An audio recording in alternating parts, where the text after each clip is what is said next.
Baiklah, minggu lepas kita dah habis chapter bahagian limiting reactant tu, subchapter limiting reactant.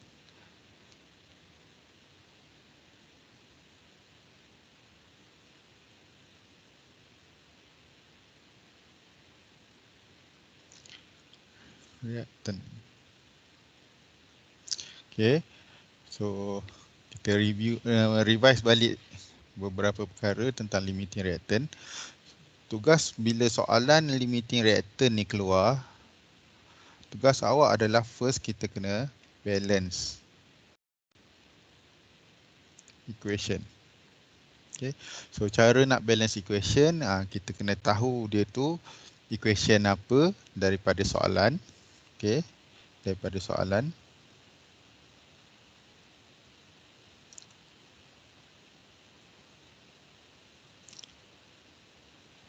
Okay, question. Kemudian kita kena pasti dia tu adalah direct union atau displacement kan.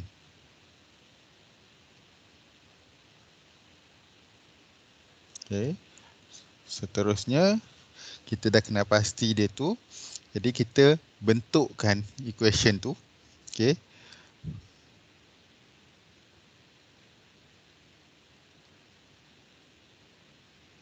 Bentukkan chemical equation. Kemudian baru kita balancekan.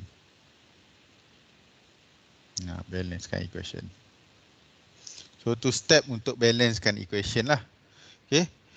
So first baca soalan.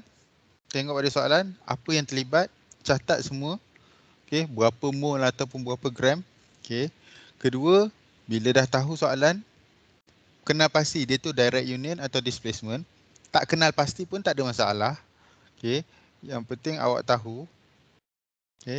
Tak payah kenal pasti pun tak ada masalah. Kalau soalan tu bagi penuh, lebih mudah lah. Contoh, hidrogen bertindak balas dengan oksigen membentuk air. So, mudah. So, tak payah nak fikir direct union ke displacement. Cuma saya risau soalan dia. Okay. Dia cakap, magnesium bertindak balas dengan sodium chloride contoh. Magnesium, sodium chloride. Apa ya? Magnesium tu apa? Metal. Sodium chloride tu apa? Salt. So metal plus salt. So bahagian displacement. Macam tu lah. Bila dah tahu displacement, kita kena tengok dulu. Dia ni boleh displace ke tidak. Kena tengok pada series of electronegativity tu. Sama ada dia boleh replace. Contoh tadi sodium chloride Na kan. Magnesium boleh replace tak Na. Okay. Contoh dia. Okay. So kalau boleh then akan berlakulah displacement. Kalau tak boleh akan jadi no reaction lah. Kena ingat balik term dia no reaction kan. Risaunya soalan dapat macam tu. Dapat soalan yang tidak beri penuh. Kalau dia tak beri penuh, terpaksalah awak fikirkan sendirilah macam mana nak jawab tu kan. Okay. Sebab tu kena kenal pasti dia ni direct union ke displacement. Okay. Dalam direct union ada 3, dalam displacement pun ada 3 kan. Tengok balik pada nota lah. Kemudian bila kita dah tahu dia ni bahagian apa. So macam tadi Mg plus NaCl jadi apa? Bila based on direct union dengan displacement baru kita boleh bentukkan dia chemical equation. Okay. Form chemical equation dia. Bila kita form chemical equation, contoh Mg NaCl akan jadi MgCl plus Na kan. So cerita dia pula, betul tak MgCl bukan MgCl2 based on cross punya hari tu. Kena tengok juga kan. Lepas tu bila dah dapat bentuk yang main dia, kena tengok dia ni balance ke tidak. Okay. Tu satu part dalam limiting reactant. Sebab tu bahagian limiting reactant ni yang paling susah di sini. First kali. Dan kalau salah yang ini, tak payah fikir nak buat yang seterusnya lah, susah kan. Dah jadi bila dah equation pun dah salah, payahlah untuk awak nak proceed untuk jawab yang depan dia. Okey. Bila dah buat balance equation, okay, seterusnya kenal pasti mol.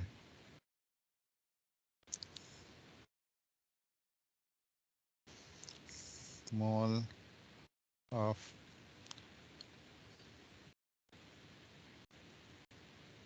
okay. Cara kenal pasti mol adalah guna segitiga.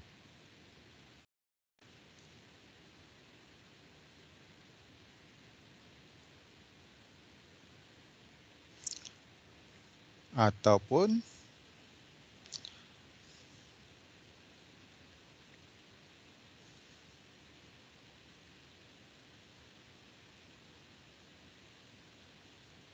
mana-mana lah, sama je. Boleh guna dua-dua ni, tak ada masalah. Okey. Kalau soalan dah bagi mol, selesai. Kalau soalan bagi dalam bentuk gram, ni in case soalan dalam gram.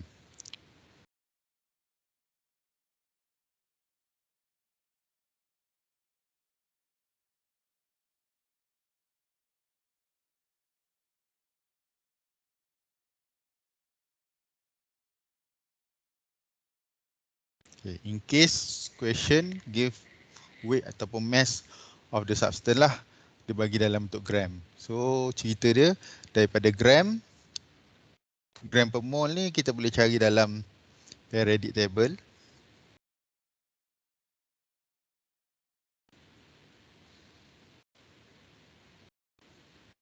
Okay. Gram per mol kita boleh cari dalam periodic table. Dah dapat gram tadi bahagikan dengan gram per mol, dapatlah mol. Kita nak mol sama je dua-dua konsep ni. Okay. Dah dapat ni. Okay. Kita mainkan ratio. So seterusnya kita buat ratio.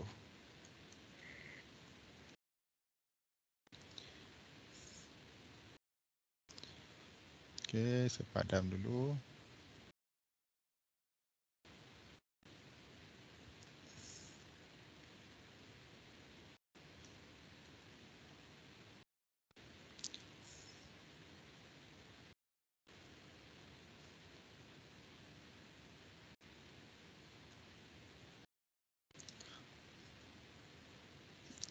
Tak lepas lagi.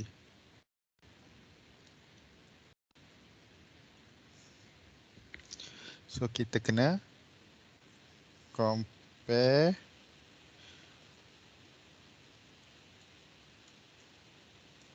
stoichiometric.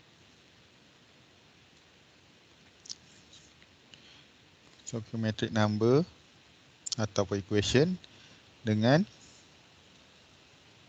mol. Okay. So kita ada bahan A, kita ada bahan B. Reactant. Ya, ni dua-dua ni reactant. Ataupun reagent. Okay. So stoichiometric. Sorry. B. Okay.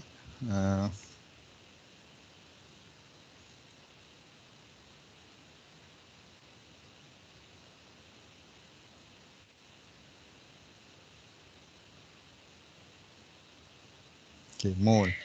So ni bahan A, ni bahan B. Bahan A, bahan B. Okay. So stoichiometric punya nombor yang tadi, stoichiometric ni datang daripada mana? Daripada balance equation tadi. Dah awak balance nombor kat depan tu. Nombor kat depan tu ambil. Kalau kata A kat depan dia satu, satu lah kat sini. B kat depan tu dua, dua lah sini. Okay. So kalau kata nombor lain lah. Follow je. Kemudian mol. Tadi awak dah kira mol. Kan? Awak dah kira mol. Okay. Ambil je nilai mol untuk A berapa, nilai mol untuk B berapa. Okay. So bandingkan. Dah banding. Okay. Bila dah bandingkan.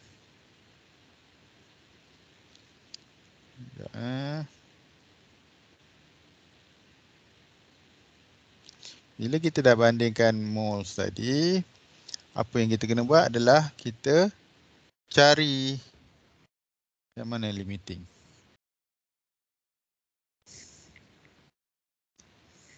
Okay. Cari limiting. Find. Belum lagi.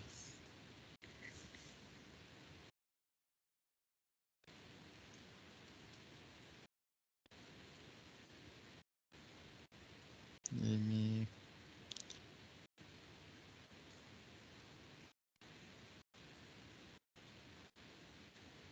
cara dia adalah tadi A dia kan. A M bahagi A tolak dengan kan. Kalau positif maknanya A excess. Kalau negatif bermakna A limiting. Okey. Dah dapat selesai bahagian limiting reactant. Okey. Hopefully faham lah. Okay, saya tak pasti awak fokus ke tidak. Okay, senyap je semua. Boleh faham ke?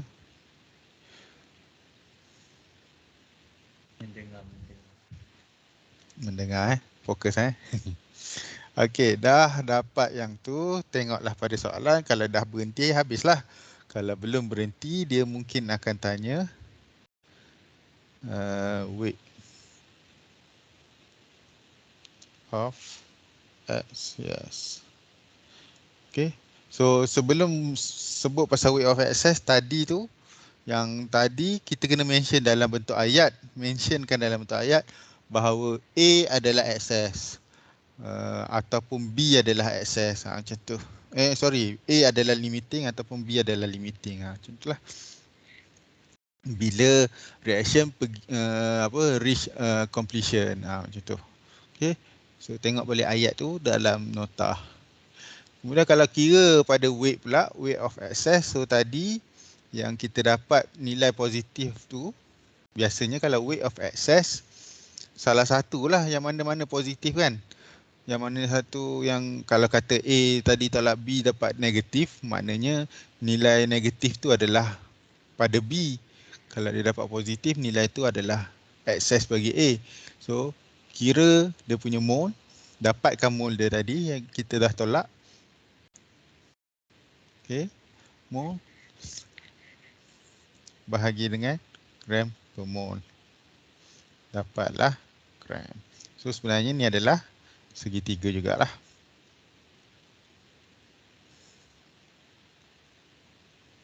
So, inilah. Okay, segitiga. Dah dapat gram. Okay, dah dapat gram. Bagi tahulah dia tu berapa gram excess. So, selesai limiting reactant punya bahagian. Saya nak pergi kepada chapter 4. Hello. Okay. Hello, boleh dengar ke? Siapa tu? Boleh. Ada apa-apa soalan ke? Oh, test mic. Okay. Ada apa-apa soalan sebelum kita proceed dengan chapter baru? Ada apa-apa soalan? Tiada. Tiada. Tak ada Baiklah. Sekiranya tiada soalan, okay, kita akan pergi masuk kepada chapter 4. Bahasa Melayu saya tak pasti sangat term saya betul ke tidak. Perubahan fasa, states. Betul ke fasa? Siapa yang ambil sign dulu? Solid, liquid, gas. Tu fasa kan? Saya pun tak tahu fasa ke Betul lah phase. tu. Kenapa tak tulis change of phase kan? Tu saya pun tak tahu lah. State, phase, entahlah. Minta maaf, saya kurang sikit. Kalau perkataan bahasa Inggeris nak tukar bahasa Melayu ni payah sikit lah. Okey. Apa yang awak akan belajar adalah awak akan tahu ciri-ciri dia. Okay. Describe the state of matter. Okay. Awak boleh terangkan apa itu solid, apa itu liquid, apa itu gas. Okay. Sebenarnya kita lebih prefer guna vapor lah kot pada gas kan. Boleh lah gas, tak apalah. Okay. Next, kita explain perubahan fasa tu. Phase transition. Okay. Perubahan fasa of matter. Okay. Bahan tu. Macam mana dia berubah dari liquid ke solid ataupun solid pergi ke gas terus. Itu perubahan tu, apa berlaku. Dan juga phase diagram. Okay. Phase diagram ni ada dua jenis lah, nanti kita tengok. Phase transition ada satu diagram, phase diagram sendiri pun ada satu diagram lah, dia ada dua jenis diagram. Diagram dalam bentuk graf. Okay. So, siapa yang dah ambil sains dulu, dia mungkin dah biasalah nampak benda ni. And siapa yang tak ambil sains tu, dia dah biasa juga. Okay, sebab awak pun ada nampak depan mata bentuk yang pejal, bentuk dalam cecair, bentuk dalam gas. Okay, benda yang biasa. So, mostly chapter ni, dia tentang teori. Okay. Tentang teori. So banyaknya fakta sajalah. Okay. Hopefully petang ni taklah bosan dan mengantuk. Okay. Yang kali masa kelas saya sedia-sedialah kopi ke kat tepi kan. Biasalah mengantuk kan petang-petang. Okay. Kita pergi kepada bahagian pertama. State of matter. Okay. Ni. Solid, liquid dan gas. Ciri-ciri dia setiap satunya. Apa yang awak perlu buat adalah senang cerita hafal lah. Dia tak perlu hafal sangat sebenarnya. Kalau awak faham konsep dia, teori dia, dia secara automatik je dalam kepala dah. Benda ni mudah sebab kita boleh correlate dengan benda yang depan mata. Okay. Contohnya macam kenapa dinding tu keras, sebab dia dalam bentuk solid. Tak perlu pun kaji kan, kita dah tahu dinding tu keras, solid. Kayu tu keras, solid, kita dah tahu. So macam tu, kita tak perlu petikai dah logik dia. Macam tu lah, sebab tu tak perlu hafal. Cuma nak kena faham. Okay. Kita ada beberapa karakteristik yang kita tengok lah untuk chapter ni. Ada banyak lagi karakteristik yang lain. Dan ada lagi satu fasa yang tidak dinyatakan ataupun terlibat dalam silibus awak lah. Okay. Siapa tahu fasa apa lagi satu? Solid, liquid, gas, lagi satu apa? Siapa tahu? Boleh siapa-siapa maklum kat saya. Apa lagi satu phase ataupun states selain daripada solid, liquid dan gas? Senyap je. Tahu. Tak tahu. Nama dia plasma. Okay, nama dia plasma. Solid, liquid, gas dan juga satu lagi plasma. Cuma kita tak cover plasma. Dan kalau awak tanya saya dia punya karakteristik pun, saya kurang mahir di bahagian tu. Okay. Awak boleh kaji sendiri bahagian plasma tu. Cuma tak adalah include dalam silibus awak. So jangan risau, tak ditanya pun dalam test cover jangan risau. Okay. So kita ada 3, solid, liquid, gas. Secara kasarnya awak tahu dah kenapa solid tu keras, sebab partikel ataupun atom dia susun rapat-rapat macam tu. Gambar tu dah ada kat depan mata awak. Okay. Dia susunan dia memang rapat. Okay. Hampir tiada ruang ni. Hampir tiada ruang di antara kedua-dua ni. Di antara satu sama lain tu. Okay. Sekiranya benda tu dalam bentuk liquid, dia ada kawasan kita panggil kosong ataupun mungkin void lah, void, kawasan kosong kan, kawasan ruang lah, ada ruang. Okay, dan dia tidak serapat dan sesusunan dia tu tak cantik. Kan? Tak seperti solid. Okay, apatah lagi gas. Gas lagi teruk, bukan teruk, maksudnya susunan dia tu tak cantik lah, tak sekata lah. Okay. So ciri-ciri pertama dia adalah arrangement of particle, susunan partikel. Jadi untuk solid dah boleh nampak dah gambar. Tak payah tunjuk gambar pun awak dah tahu. Particle are arranged in orderly manner. Partikel ni disusun dengan teratur and close to one another. Maknanya rapat seantara sesama dia. Okay. Kalau liquid, not arranged in order. So dia tidak tersusun. Dan ada space between particle, which moderately large. Maknanya ada bahagian yang besar macam ni, ada yang sikit kan. Tapi kalau untuk gas, very far apart. And randomly, secara rawak susunan dia tak tentu. Okay. Tak tentu duduknya. Sebab tu bila awak ambil deodorant, awak spray kat hujung bilik, sampai ke hujung bilik yang kita berada sekarang ni, hujung bilik lain, bucu bilik lain pun boleh bau. Sebab dia akan secara rawak pergi. Melainkan awak pasang kipas, awak tiup dekat arah awak spray tadi, so dia tak pergi ke belakang lah. Macam tu. So kita aturkan pergerakan gas tu pergi ke mana. Tu lain cerita lah. Sebab tu awak sembuh perfume ke apa ke, satu bilik awak boleh bau. Sebab gas ni dia bergerak secara, dia takkan duduk rapat. Dia tak akan duduk rapat. Okay. Dia bermusuh lah dengan each other dia. Lebih kurang lah macam tu. Okay. Dia tak baik lah antara kawan-kawan dia.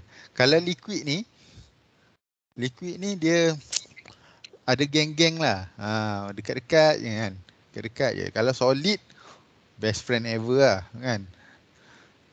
So dia rapat. Okay. So perlu ke hafal? Saya tak rasa kita perlu hafal. Sebab kita boleh tahu logik dia dah. Kita dah nampak logik dia. Movement of particle, pergerakan partikel tu sendiri. Okay. Untuk pergerakan partikel ni, bagi solid, dia sentiasa bergetar. Bergetar di tempatnya. Tak bergerak jauh. Okay. Kena faham kenapa dia bergetar. Cuba ingat balik chapter yang awak belajar tentang atom, chapter 2. Ada elektron berpusing kan? Elektron pusing laju. Dan dekat neutron dia pun sebenarnya dia berputar-putar tapi setempat. Jadi secara keseluruhannya satu atom tu dia bergetar. Setiap atom di yang kita ada, semua ada frekuensi dia sendiri. Frekuensi di mana dia bergetar macam tu. Dia vibrate. Cuma kita lah boleh vibrate bersama dengan dia getar. Okay. Liquid pula. Pergerakan dia, okay, random, rawak. Random ni rawak. Okay. Dan slowly. And boleh berlanggar antara sesama dia. Macam solid, dia duduk pada position yang tetap. Fixed position. Dia bergetar tapi bergetar kat situ je. Okay. Liquid. Kalau liquid, dia bergetar juga tapi dia bergerak. Antara atom tu dia boleh bergerak. Dia tak rapat macam solid. Dan dia boleh berlanggar. Okay. Untuk gas, dia takkan duduk rapat. Dia bergerak secara rawak dan pada kelajuan yang tinggi. Sebab tu spray, macam saya cakap tadi, sekejap je boleh sampai kat hujung bilik dah. Awak spray belah sana dah lah, belah bucu. Awak bayangkan satu bucu bilik, awak spray kat belah bucu tu, tapi arah awak spray tu bukan ke arah awak. arah ke bucu tu juga. Tapi tetap boleh bau. Sebabnya dia boleh bergerak. Partikel ni boleh bergerak dengan kelajuan yang tinggi. Okay. So sebab tu asap rokok ke, asap kenderaan ke, asap pembakaran ke, kita kadang-kadang tak nampak pun pembakaran tu berlaku, boleh bau sampai ke rumah. Okay. So itulah bahayanya dalam bentuk gas ni. Okay. Jadi apa yang awak nak kena buat kat sini? Adakah perlu hafal? Bagi saya logik sahaja. Logik, bila saya cakap logik, tak perlulah nak hafal sangat. Cuma awak kena tahu karakteristik lah. Soalan kadang-kadang random, dia minta dua. Arrangement of particle dengan shape contohnya. Kalau awak hafal, payah lah. Benda tak perlu hafal, fahamkan dia. Okay. Force of attraction between particle. Tarikan sesama dia. Oh, ni kawan baik lah. Sesama kawan-kawan dia ni rapat. Aku takkan lepaskan kau, aku takkan lepaskan kau juga. Macam tu. Sebab tu solid payah nak pecah. Sebab tu solid kita tumbuk dinding. Tak payahlah tumbuk kan. Tahulah siapa yang sakit kan. Still dua-dua yang tukang tumbuk dengan dinding tu pun still solid. Tak ada tiba-tiba awak tumbuk dinding awak jadi cecair, tak ada. Okay. Okay. Jadi force attraction untuk solid sangat-sangat kuat, kukuh. So tak payah fikir jauh. Tarikan sesama partikel. Oh, solid mestilah tarikan dia kuat. Sebab kalau tumbuk solid tu, pecah pun tidak. Kalau tumbuk dinding, pecah pun tidak. Even kalau pecah sekalipun, dia masih dalam solid. Cuma dia terpisah saja. Dia tidak bergerak. Antara partikel tu tidak bergerak. So sebab tu force attraction dia kuat. So hafal tak perlu kan. Liquid. Liquid dia antara tengah-tengah. Nak kata kuat, kurang sikit daripada solid. Nak kata lemah, tak selemah gas. So dia duduk tengah-tengah. Particle attraction between particles are strong but weaker than solid state. Okay. Kuat juga, masih lagi kuat. Contohnya air kan. Kita boleh je ketuk air kan. Tapi tak sakit tangan sangatlah. Tak seperti solid kan. Solid kalau kita ketuk meja, tangan sakit.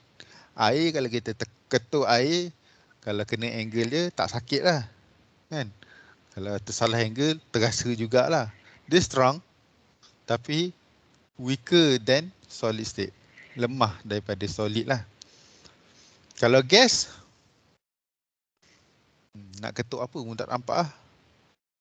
Kan? Gas kan? Cuba bayang asap pembakaran. Kita pukul asap tu. Tak rasa apa kita. Kan? So, agak paling lemah lah. Sebab tarikan antara dia orang pun lemah. Jadi, senang saja nak dipisahkan. Kalau awak nak asingkan gas, senang je. Contoh, awak ambil satu contoh lah macam ni. Awak bakar, buat pembakaran, keluar asap. Awak tiup pun dah pecah kan. Tiup pun dia dah lari je. Jauh dah, pergi merata-rata dah.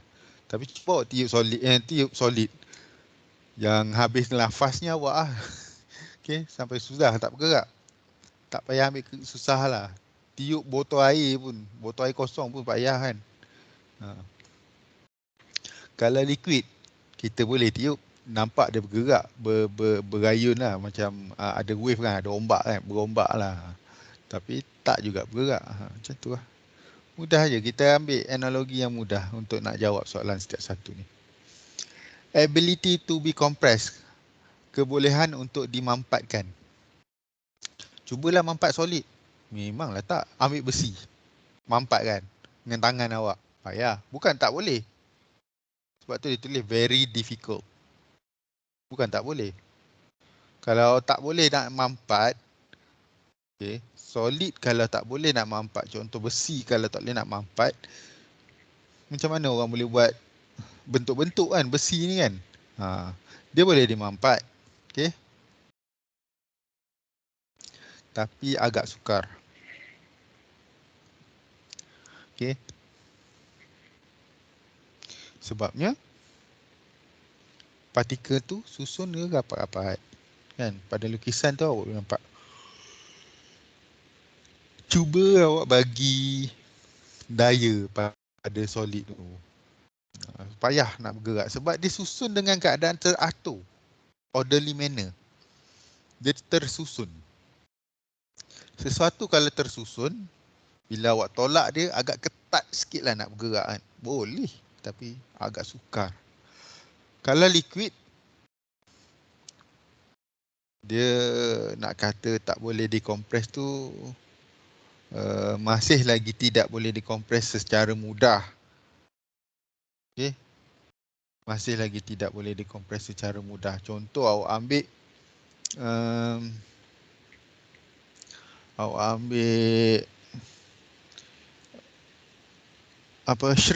shrink yang nak bagi makan ubat kat budak tu kan, ataupun jarum tu lah apa yang kita sedut jarum tu kan, pakai shrink tu kan, picagari picagari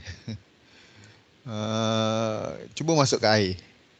Bila awak masuk ke air, awak sedutkan air dalam tu, kemudian awak tutup tempat keluar air dan awak cuba tekan dia punya apa benda tu nama dia. Awak cuba tolak lah air tu kan pakai ni kan. Boleh tak? Boleh bergerak tapi tak boleh gerak habis lah. Okay. Dan kalau awak paksa juga gerakan tu, tapi tak boleh pakai tangan lah. Kalau awak paksa juga pressure tu, bagi juga tekanan pakai hidrolik ke apa, kemungkinan besar cecair tu boleh jadi solid. Nanti kenapa tu nanti kita boleh tengok. Tak percaya, awak boleh ambil air, awak pergi tekan dia pada keadaan pressure yang sangat-sangat tinggi. InsyaAllah air tadi boleh jadi solid. Okay. Tapi nantilah kita tengok kenapa boleh jadi. Untuk gas, dia paling mudah nak dikompres. Okay. Sebabnya ruang dia antara contoh solid tak berapa nak ada ruang. Liquid dia ada ruang kosong. Gas paling banyak ruang kosong. Jadi dia mudahlah kalau kita contain kan. Contohnya awak ambil belon, awak tiup. Kemudian awak tutup tempat awak tiup tadi. Kemudian awak tekan belon tu. Janganlah sampai pecah. Boleh tekan kan? Boleh dikompres lah tu. Okay. So tu ability to be compressed. Kebolehan boleh untuk ditekan. Volume, isi padu. Isi padu solid akan kekal lah pada kalau kita tak tambah lagi. Okay. Kalau kita tak tambah, ini isu dia adalah kalau kita tak tambah ataupun kita tak buat perubahan. Untuk liquid pun sama. Untuk gas, saya tak setuju dengan ayat kat sini lah. Okay. Dia kata kekal. Kekal tu kalau tanpa perubahan sebenarnya. Okay. Bagi saya dia, kalau kat sini mungkin volume tu, isi padu tu maksud dia adalah isi padu pada suhu dan tekanan yang sama. Itu akan kekal. Dia akan fix. Tapi kalau gas, awak pergi ambil tiup belon, awak ikat, awak masuk dalam peti ais. Dia akan kecut. Tapi bila awak keluarkan balik belon tu daripada peti ais, bila capai suhu dia, dia akan besar balik seperti mana yang awak isi tadi. Tak percaya, pergilah buat. Ambil belon, tiup, ukur lilit dia. Ambil bukan pembaris, tape ke apa kan, ukur dia punya saiz. Masuk dalam peti. Dah biar lama tu, awak akan nampak yang belon tu akan kecut. Awak ukur lilit dia berapa. Kemudian bila awak keluarkan daripada peti ais, secara perlahan-lahan sehingga capai suhu dia, dia akan membesar sampai tahap yang awak tiup tadi. So volume dia tidak fix, tidak kekal untuk gas sekiranya berlaku perubahan suhu dan juga tekanan. Okay. Heat energy content. Haba yang disimpan. Tenaga haba yang disimpan. Untuk solid dia sangat-sangat rendah. Untuk liquid dia moderate lah, tengah-tengah. Untuk gas dia paling tinggi. Okey. Haba yang tersimpan dalam setiap fasa. Okey.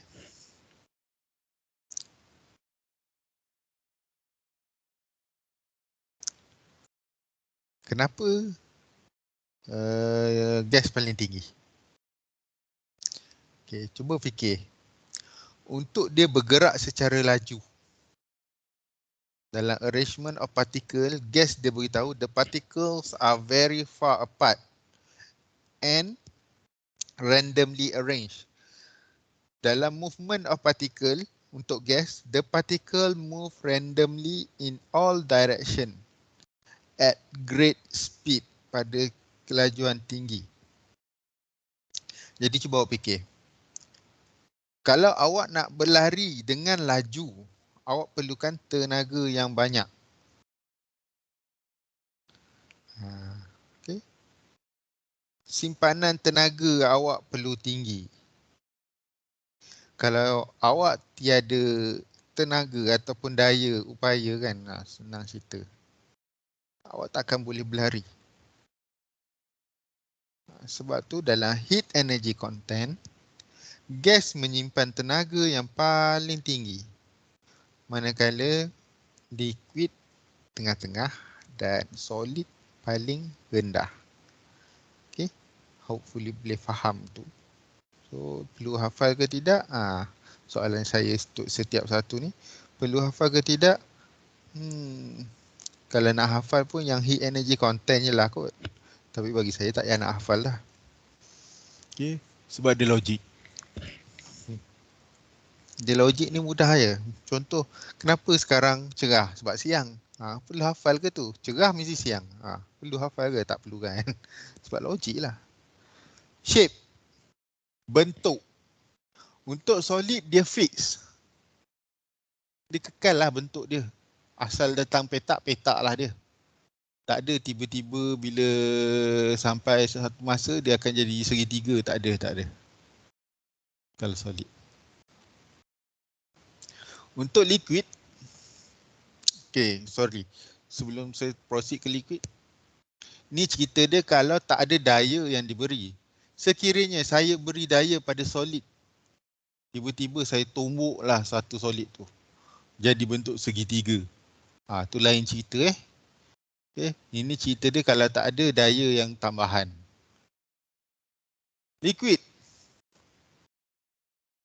Liquid awak isi kat botol, dia ikutlah bentuk botol. Awak isi dalam belon, dia ikut bentuk belon. Kalau awak isi dalam bakul pula dah. Dalam bekas, dia ikut bekas. So dia follow the container. Okay, dia follow container. Untuk gas, dia tidak follow, dia memenuhi ruang. Ini juga explain kenapa deodorant sembuh kat tempat hujung sana sampai hujung tempat lain boleh bau. Sebabnya dia memenuhi ruang. Sebab dia banyak sangat tenaga dan dia boleh bergerak laju dengan tenaga tu. Jadi dia boleh capai tempat yang lebih jauh. Tak percaya? Okay. Cuba awak buat eksperimen ni. Awak pergilah beli pewangi yang dalam bentuk gel. Okay, saya tak nak beritahu lah jenama apa. Terpulanglah. Dengan awak ambil juga pewangi yang dalam bentuk spray.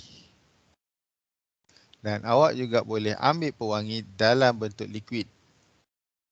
Okay. Awak pewangi yang berbeza lah, senang cerita Cuba awak letak solid punya pewangi tu. Awak letak satu bucu. Awak duduk kat bucu lain. Bau tak? Takkan berbau selagi angin tak tolak dekat awak. Sama juga dengan liquid.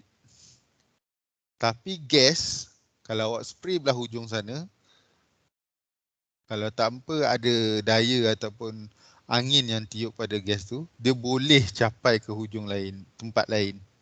Ke hujung bilik yang sama. Bucu yang lain. Tapi bilik yang sama. Sebab dia memenuhi ruang. Ataupun dia memenuhi bekasnya. Boleh faham jadual ni?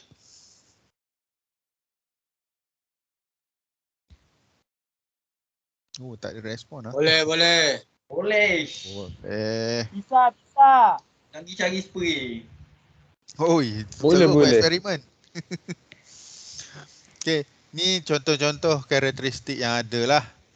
Yang soalan dalam final ke, dalam test ke, macam ni lah, dia keluar lah 2. Beri ciri-ciri untuk solid dan liquid dan gas dari segi pergerakan partikel ataupun dari segi bentuk, dari segi isi padu, dari segi kebolehan untuk dimampat. Macam itulah soalan dia, lebih kurang Hopefully bolehlah jawab. Phase transition, perubahan fasa.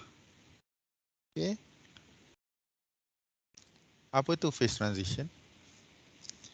Okay. Kena ingat lah. Bukan ingat sangat pun. Solid boleh jadi liquid, liquid boleh jadi gas. Proses perubahan itu dipanggil phase transition. Perubahan solid ke liquid dalam erti kata cair. Bahasa Inggeris dia melting. Itu adalah phase transition. Proses dia. Proses pencairan. Proses pengewapan. Proses sublimation atau pemejawapan. Kan? Pemejawapan. Pemejal dia jadi pemejawapan tak pening ayat tu. Okey, sublimation daripada solid terus ke gas ataupun gas terus ke solid. Reverse sublimation ataupun sublimation. Itu adalah fasa perubahan. Okey, ni contoh dia. So daripada solid tu snowman tu kan, dia cair menjadi air lah, cecair di situ. Kalau terbalik adalah proses pembekuan, freezing. Okay. Kalau daripada cecair pula menjadi wap, kita ada vaporization, pengewapan ataupun boiling, pendidihan. Kita boleh buat dua-dua untuk dia jadi gas. Apa beza vaporization dengan boiling? Apa beza dua tu? Boiling mendidih. Vapor dia tak mendidih. Itu beza dia. Okay. Tapi apakah impact dia? Apa beza dia dari segi lain lagi? Siapa boleh beritahu?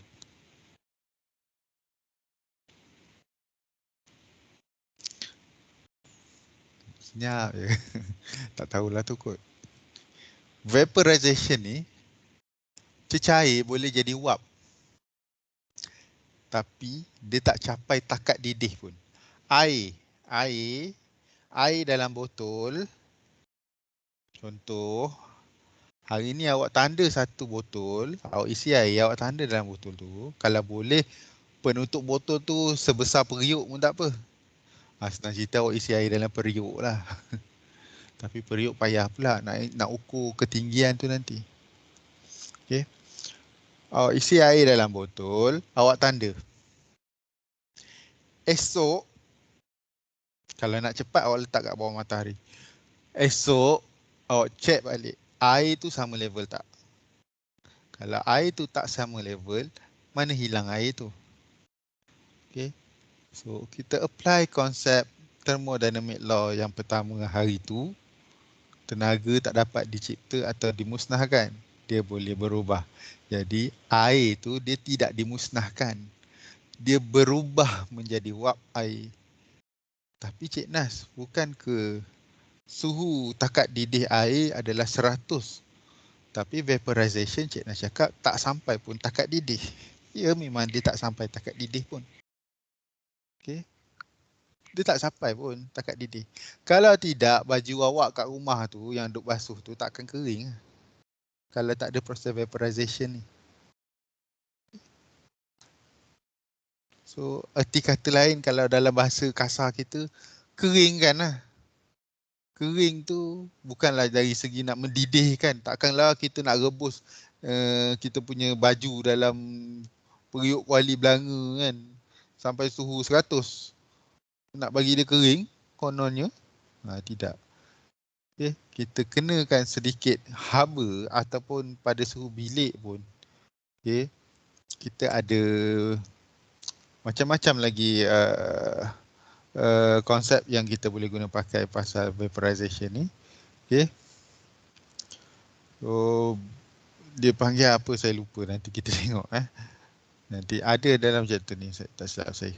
Okay. So, bila pada satu masa, kalau awak boleh buat eksperimen ni, awak ambil botol, awak biarkan dalam bilik, botol mineral biasa tu. Okay. Awak letak je dalam bilik, esok awak akan nampak titisan air yang berada di dalam permukaan, di permukaan yang kawasan tak ada air. Akan nampak titisan-titisan air lah di situ. Itu maknanya proses dia apa tahu? Proses dia air tengah jadi wap, bersentuh dengan botol punya permukaan.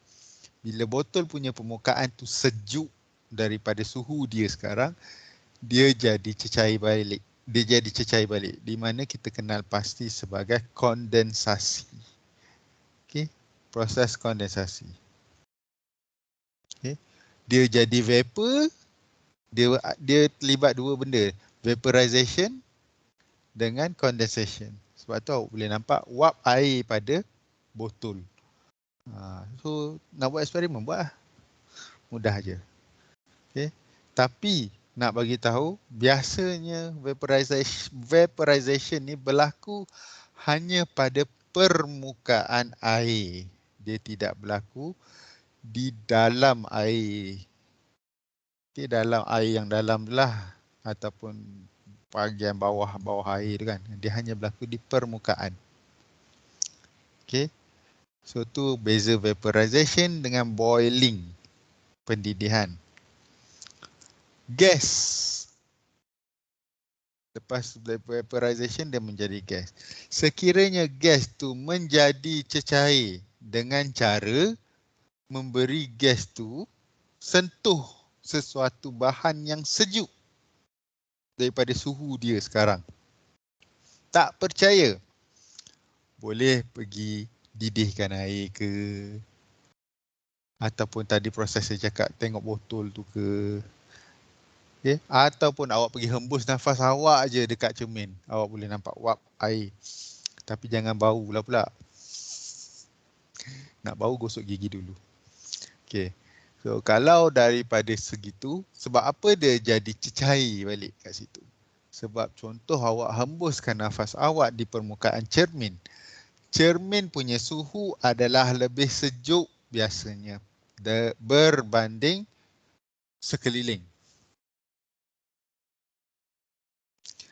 Jadi wap gas tadi bersentuhan dengan cermin. Bila dia bersentuhan dengan cermin, cermin tu suhu dia sejuk, kemudian jadilah wap air yang kita boleh nampak titisan air juga. Maknanya dia dah jadi air balik. Okey. Benda yang sama berlaku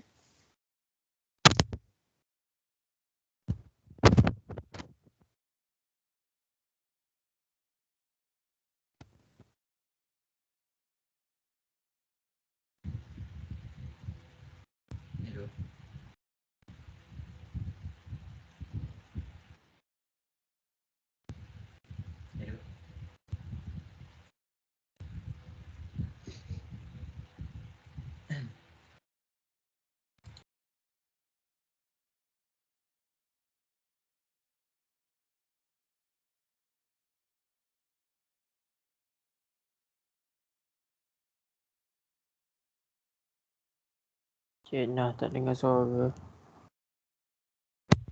Okey, dengar. Dengar.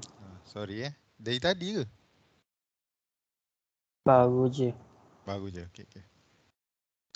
So tadi saya cerita pasal awan So gas tadi yang panas naik atas bukan menyentuh lah. Dia berada pada suhu atau kawasan di atas langit tu pada suhu yang sesuai, dia akan membentuk satu gumpalan di atas yang kita tahu sebagai awan. Kemudian bila dia sejuk, kawasan tu sejuk, kawasan yang awan tu berada sejuk, dia akan jatuh sebagai titisan air. So berlaku kondensasi di situ. So tu proses hujan. Okey. Untuk proses di mana dia skip sebahagian, gas terus jadi solid ataupun solid terus jadi gas. Dia skip tau. Sepatutnya gas pergi ke liquid, liquid pergi ke solid. Itu normal proses. Tapi ni pun normal juga proses ni. Okay. So kalau daripada solid pergi ke gas, dia panggil sublimation.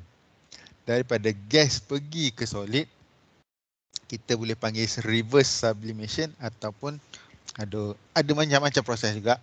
Crystallization pun boleh. Okay. Di mana dia daripada daripada gas terus jadi solid. Okay. Dekat Malaysia tak ada kan? Berlaku je. Crystallization. Berlaku je. Tak ada masalah. Boleh je. Tapi nak kata macam mana mungkin bukan secara natural alami lah. Kita tak nampak sangat kan. Okay. Tapi kita boleh buat. Tak ada masalah. Kita boleh buat. Okay. Tak percaya, cuba awak ambil gula. Okay. Awak buat air gula. Awak buat air gula. Okay. Kemudian awak isi celup gula. benang. Boleh juga. Ataupun cara mudah tak payah pakai benang. Awak masukkan gula tu banyak. Tengah panas dia dalam bentuk cecair. Cuba sejuk, tiba-tiba dia beku. Tak percaya, try lah buat. Saya pernah, dia jadi kristal lah. Senang cerita crystallization lah tu. Okay. Gula, dia capai satu suhu dia. Dan dia terlampau padat. Gula tu terlampau padat. Sebab tu gula kena banyak lah. Gula tu terlampau padat. Dia tak sempat nak jadi liquid. Dia terus kristal. Dia terus jadi solid. Okay. Saya pernah lah buat air gula kan. Takkan tak pernah buat air gula pula kan. Kalau gula tu terlebih, dia akan jadi crystallization lah prosesnya. Banyak lagi proses crystallization yang ada pun. Okay. Ataupun sublimation. Ada je. Bukan kat Malaysia tak ada. Ada je. Cuma kita lah nak bagi contoh. Saya nak bagi contoh pun kadang-kadang benda ni jarang kita nampak ataupun kita guna pakai. Okay. Tapi proses dia kita boleh tahu macam mana sebenarnya kenapa jadi macam tu. Kita boleh tengok nanti. Dalam bentuk graf. Okay. So kita tengoklah kalau ada. Saya nak tadi saya dah terangkan setiap satu proses tu. Okay. Setiap satu proses ni lah yang kita panggil phase transition ya. Proses ni. Okay. So soalan kadang-kadang ditanya macam ni tau. Berikan phase transition tu. Apabila contoh suhu air berada pada 80 degree Celsius dipanaskan sehingga 101 degree Celsius. Apa berlaku? Apa phase transition dia? Suhu air 80 degree Celsius dinaikkan sehingga 101 degree Celsius. Apa yang berlaku sebenarnya? Boiling lah kan? Pendidihan lah. Suhu air mendidih pada takat didih 100. 101 sajalah dia letak 1 tu. Proses yang berlaku adalah pendidihan. So boiling jawapan dia. Apakah yang berlaku sekiranya aiskrim dikeluarkan daripada peti ais dan diletakkan pada suhu bilik? Jawapan dia melting. Melting. Macam tu je. Mudah je. Dia bagi ayat tu yang buat awak pening tu. Okay? Ayat dia tu yang pening. Okay? Kadang-kadang dia bagi bentuk contoh macam aiskrim, mudah lah. Tiba-tiba dia bagi tahu dalam bentuk karbon dioksida berada pada suhu bilik sekian. Tu dia saja nak peningkan awak. Tapi kalau awak faham betul ayat tu, tak ada masalah. Okay. Jawapan dia tulis melting gitu je lah. Alah, kalau soalan tu dia tanya phase transition. Okay. Phase transisi fasa. Maknanya perubahan tu. Proses tu, dia nak tahu proses. Okay. Sublimation tu proses lah. Tapi ada soalan yang keliru juga. Student pun kadang-kadang pening juga. Okay. Pada suhu 100, air disejukkan sehingga 30 degree Celsius daripada 100 degree Celsius. Apakah fasa dia? Freezing. Tu bukan jawapan dia. Itu phase transition. Freezing tu adalah lagi pun salah agak freezing pun. Daripada suhu 100 pergi 100 mana gas lah. Pergi ke 30 je. Takat didih air kosong kan. Kena ingat tu satu dah. Nampak tak trik dia kat situ. Nampak proses macam ni je. Tapi kena faham dulu. Tengok daripada suhu. Daripada suhu 100 ataupun dia tulis daripada takat didih, contoh, hingga ke suhu bilik. Okey. Air, contoh ayat soalan dia. Air, ada satu jumlah air daripada takat didih dibiarkan pada suhu bilik semalaman, contohnya. Contohnya ayat macam tu. Apakah fasa yang berlaku? Apakah fasanya pada akhir? Liquid lah. Jawapan dia liquid. Fasa is liquid, solid, gas. Perubahan fasa is sublimation, crystallization, condensation, vaporization, melting, freezing. Tu perubahan fasa. Ada perkataan ni. Transition. Jawapan dia sublimation, crystallization. Okay. Tips dia, tengok. Ada tak perkataan transition? Kalau soalan tu cakap phase sahaja ataupun state, jawapan dia solid, liquid, gas. Tengok soalan. Student selalu dia salah baca lah. Okay. Ayat panjang. Jawapan saya nak satu je. Solid ke liquid ke gas. Boleh faham tak? Boleh faham Boleh. So kalau ada perkataan transition, transisi, perubahan. Dia nak tahu proses lah. Kalau dia nak tahu state, phase, fasa dia. Dia sekarang dalam fasa apa? Okay. Ataupun soalan dia macam tadi juga saya beritahu. So dia nak fasa dari mula hingga ke akhir. Maknanya tadi gas to liquid. Tu jawapan dia. Gas to liquid. Sebab tadi daripada takat didih air kepada suhu bilik. Takat didih air kepada suhu bilik. So jawapan dia nak tahu kedua-dua fasa tu. Nyatakan fasa permulaan dan fasa akhir. So soal jawapan dia gas to liquid. Tu je soal jawapan dia. Okay. So kena baca dulu. Phase state ke, phase ataupun state ke, ataupun phase transition. So kawan awak tadi jawab tu adalah transition sebab dia jawab freezing. Dah lah salah pula tu freezing takat didih kosong Untuk air saja. Untuk karbon dioksida apa semua lain kena faham Siapa yang bukan daripada aliran sains dia kena faham. Bukan semua benda mendidih pada takat 100. Air confirm 100 degree dia akan mendidih. Tapi bahan lain tidak. Contoh, besi. Besi mungkin boleh capai suhu sampai 500, 600 baru dia jadi molten. Macam cecair, macam boleh dilentur tu. Okay. Silap 1000 lebih suhu. Baru dia jadi molten. Okay. So, bukan semua benda ada takat didih dan takat beku yang sama. Okay. Melting. Tadi proses dia. Ini proses. Dia nak terang tentang satu-satu proses. Apa yang berlaku sebenarnya dalam setiap proses.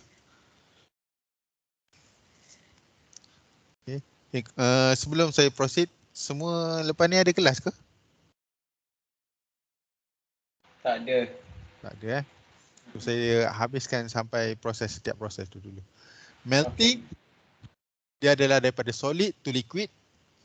Okay. Fasa dia berubah dari solid kepada liquid. Melting cair kan, solid ke liquid lah. Molekul dia apa yang berlaku sebenarnya? Molekul dia dapat tenaga tau. Kita keluarkan ais dari peti sejuk. Okay. Bawa keluar ke meja. Okay. Apa yang dia buat sebenarnya? Okay. Ais tu dia sejuk. Okay. Dia dalam bentuk solid. Kalau ingat balik ni.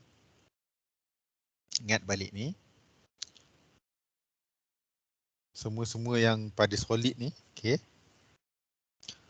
Dia adalah lowest energy content. Okay. Lowest energy content bermaksud dia nak sangat-sangat tenaga ditambahkan pada dia sehingga dia stabil. Contohnya, ais akan menjadi liquid sebab dia gunakan tenaga di sekeliling dia. Di dalam atmosfera kita ataupun di mana-mana pun sebenarnya ada tenaga. Dari segi contohnya haba. Sebab tu suhu bilik kita lebih kurang dalam 30 degree Celsius. 30 berapa kan? 33, 35. Okay. Solid tadi dapat tenaga tu. Dia serap haba tu. Haba adalah satu bentuk tenaga. Diserap. Apa yang berlaku adalah molekul ni bergerak dengan lebih cepat. Dan ingat balik, bila dia bergerak dengan lebih cepat, movement of particle daripada duduk diam, bila dia dah mula bergerak, dia akan jadi dekat liquid. Faham tak? Sebab dia dapat tenaga untuk bergerak. Selama ni dia bergetar je dekat kawasan dia. Sekarang ni dia dah boleh bergerak sebab ada ruang serta tenaga yang tinggi. Jadi dia bergerak lebih jauh daripada kawan-kawan dia. Okay. So dia rasa panas lah. Dia panas. Awak kalau panas, awak nak duduk rapat-rapat ke? Lagi berpeluh awak kan? Jauh. Jauh. Kau duduk jauh sikit lah, panas ni. Itu yang berlaku. Sama lah dekat atom. Saya bagi analogi yang mudah. Awak tengah berpeluh ni, dah lecun habis, tiba-tiba kawan awak datang menyempit tepi. 10 orang pula tu datang menyempit tepi. Memang naik angin lah. Dan, macam tu lah. Proses dalam atom, mesti dia akan bergerak jauh. Okay. Freezing. Pembekuan. Proses pembekuan terbalik. Liquid kepada solid, di mana haba dalam liquid tadi, okay, kita masukkan liquid tu dalam peti sejuk. Air masuk dalam peti sejuk. Dalam peti sejuk, suhu dia sejuk. Jadi haba yang kita kumpul tadi, dia pergi ke tempat yang sejuk tadi. Okey. Haba tu adalah satu daya yang mana tak boleh ditukar, tak boleh dimusnahkan ataupun dicipta, tapi boleh berubah kan, boleh berubah bentuk. Jadi haba tadi duduk dalam peti sejuk, haba tu dia tak hilang. Okey. Dia akan pergi ke tempat yang sejuk tu lah. Okey. Ada proses dia kan. Jadi di situ dia hilang haba. Dia hilang haba, tiba-tiba awak sejuk. Awak kalau sejuk, lagi ramai orang rapat dengan awak, lagi awak sedap. Contohnya, kalau awak sejuk, awak sampai tangan dah nak beku dah ni. Kalau tengok cerita-cerita kan, survivor ke apa, kalau sejuk mesti duduk rapat-rapat. Betul tak? So, atom tu akan duduk rapat-rapat. Dia jadilah solid balik. Dia jadilah bentuk-bentuk rapat tadi balik. So, itu proses dia. Logik sahaja. Vaporization atau boiling ni bukan dalam bentuk kata boiling tak. Ni atau liquid to gas. Tak kisah sama ada takat didih ke ataupun tidak. Kalau dia takat didih, kalau dia sampai boiling point, kita panggil boiling lah. Kalau dia tidak sampai takat didih, dia panggil vaporization. Benda yang sama seperti solid ke liquid. Molekul akan bergerak lebih laju sebab dia tengah absorb energy. Kan? Sebab kita biarkan bilik air, cuba awak, kalau awak panas, awak pergi mandi. Sebab apa? Sebab air tu biasanya dia lebih sejuk sedikit daripada suhu bilik. Okay. Confirm air tu tetap akan sejuk sikit. Melainkan awak pergi panaskan air tu.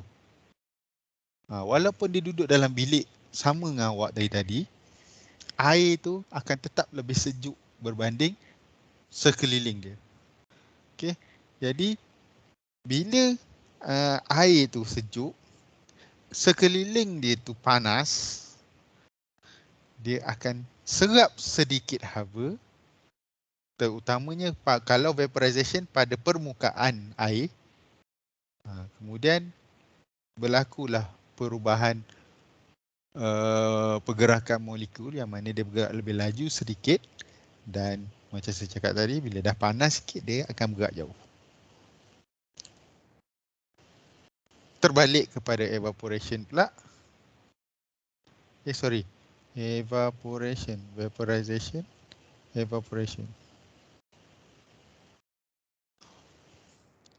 Vaporization. Okey, silap saya silap term. Yang tak perlukan haba. Vaporization ni boleh panggil boiling lah, boleh. Saya silap term. Evaporasi lah. Evaporation ni dia tidak berlaku pada takat didih. Betulkan balik, saya minta maaf. Tersilap. Okay, kalau vaporization dia berlaku pada takat didih ataupun boiling lah. Kita kenal sebagai boiling. Kita tak kenal vaporization. Okay. Penguapan ataupun pendidihan. Okay. Biasa boiling ni kita panggil dekat air je lah. Evaporation dia tak berlaku pada dia tak berlaku pada pendidihan lah, suhu takat didih. Dia berlaku pada mana-mana suhu saja dan berlaku pada permukaan. Okay, saya silap. Yang evaporation yang term sebenarnya lah. Okay, benda yang sama juga berlaku. Saya dah terangkan tadi. Ni kondensasi, proses yang saya cakap tadi. Biarkan botol air dalam bilik, lama-lama dia meruap macam ni kan. Dia ada berlaku dua. Satu, daripada ni ke atas, ni akan jadi evaporation. Daripada yang gas tu melekat ke dinding,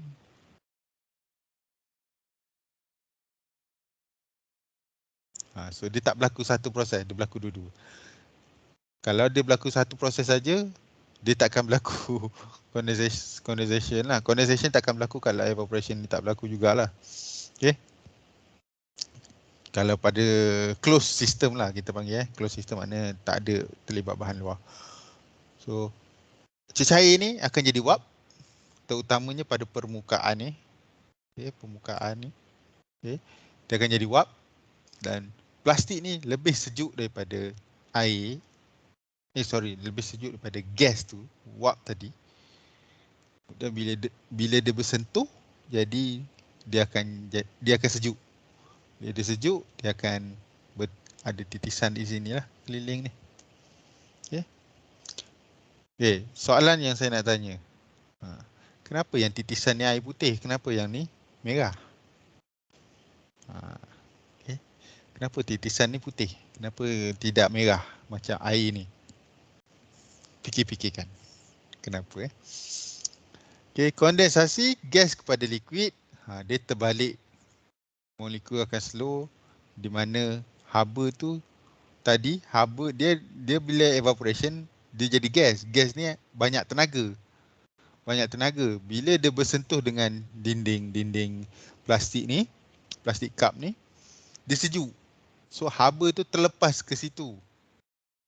Bila haba tu pergi ke tempat yang sejuk, tiba-tiba dia kurang tenaga lah. Macam tenaga disedut lah. So jadi dia jadi cecair balik lah. Dia tak jadi wap lah. Okay, ni sublimation. Sublimation, dry ice. Ais kering. Ais kering ni sebenarnya apa? Ni adalah CO2, carbon dioxide. Okay. Perubahan solid kepada gas tanpa lalu liquid. Okay. So proses dia sama seperti nak panaskan. Sama je. Perkataan dia sama je. Tak ada masalah lah. Nak hafal pun tak payah. Okay. Kenapa berlaku macam ni, kita kena tengok graf nanti. Bukan sekarang. Deposition.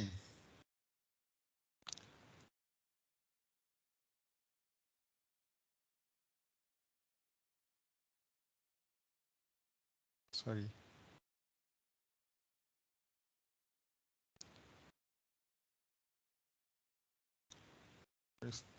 Crystal silap. CRYSTL. Okay. Crystal. Deposition. Mendapat reverse sublimation ataupun crystallization. So, dia prosedur gas kepada solid lah. Slow down, tenaga dilepaskan, bergerak lebih dekat, jadilah solid. Okay, ni apa benda ni pun saya tak pasti. Tapi nanti kita tengok. Okay.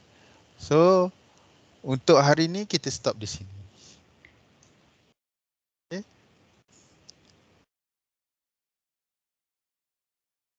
Esok kita akan continue lah.